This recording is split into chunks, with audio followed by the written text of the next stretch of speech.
اعوذ باللہ من الشیطان الرجیم بسم اللہ الرحمن الرحیم هل ينظرون الا تأویلہ یوم یأتی تأویلہ یقول الذین نسوا من قبل قد جاءت رسل ربنا بالحق فهل لنا من شفعاء فیشفعوا لنا او نرد فنعمل غیر الذی كنا نعمل قد خسروا انفسهم وضل عنهم ما كانوا يفترون۔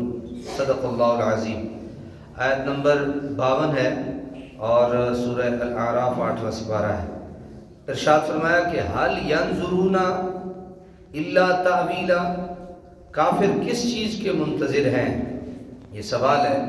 حل ینظرون، وہ کس چیز کے منتظر ہیں؟ الا تأویلہ، یہ کہ قرآن کی دھمکی کا انجام کیا ہوتا ہے، یعنی قرآن جو دھمکی دیتا ہے اس کا انجام کیا ہوتا ہے، اس چیز کے کافر لوگ منتظر ہیں۔ تو یوم یأتی تأویلہ، جس روز ظاہر ہوگا اس کا انجام، یقول، تو کہیں گے الذین نسوہ من قبل، جو بھلائے ہوئے تھے اس سے پہلے، قد جاءت رسل ربنا بالحق، بے شک لائے تھے ہمارے رب کے رسول حق، فہل لنا من شفعاء فیشفعوا لنا، تو کیا آج ہمارے کوئی سفارشی ہیں؟ فیشفعوا لنا، تو وہ سفارش کریں گے ہمارے لیے، او نرد فنعمل، یا ہمیں واپس بھیج دیا جائے گا، فنعمل غیر الذی کنا نعمل، تاکہ ہم عمل کریں اس کے برعکس جو ہم کیا کرتے تھے۔ قد خسروا انفسهم، بے شک انہوں نے نقصان پہنچایا اپنے آپ کو، وضل عنہم ما كانوا یفترون، اور گم ہو گیا ان سے جو وہ بہتان باندھا کرتے تھے۔ علامہ قرطبی نے ینظرون، حل ینظرون لفظ ہے، ینظرون کا معنی ینتظرون کیا ہے، یعنی کیا وہ اس بات کا انتظار کر رہے ہیں؟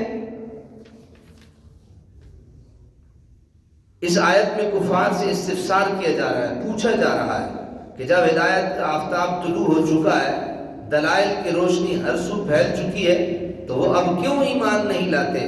کیا وہ اس دن کا انتظار کر رہے ہیں جب وہ وعدے جو اہل ایمان سے کیے گئے اور عذاب و ہلاکت کی پیشین گوئی جو اہل باطل کے لیے کی گئی وہ پوری ہو لے تو ایمان لائیں گے؟ اگر ایسا ہے تو ان کی کم فہمی لائق صد افسوس ہے، کیونکہ اس روز تو دفتر عمل طے کر دیا جائے گا اور جواب دہی کے لیے انہیں عدالت خداوندی کے کٹہرے میں کھڑا کر دیا جائے گا۔ اس وقت اگر وہ ایمان لانے کا اعلان کر بھی دے تو بے سود ہوگا۔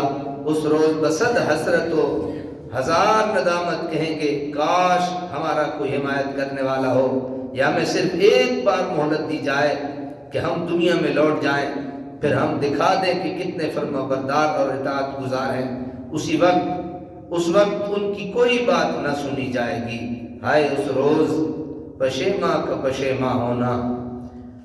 اللہ تبارک و تعالی ہمیں عمل کی توفیق عطا کرے۔ سادہ سی بات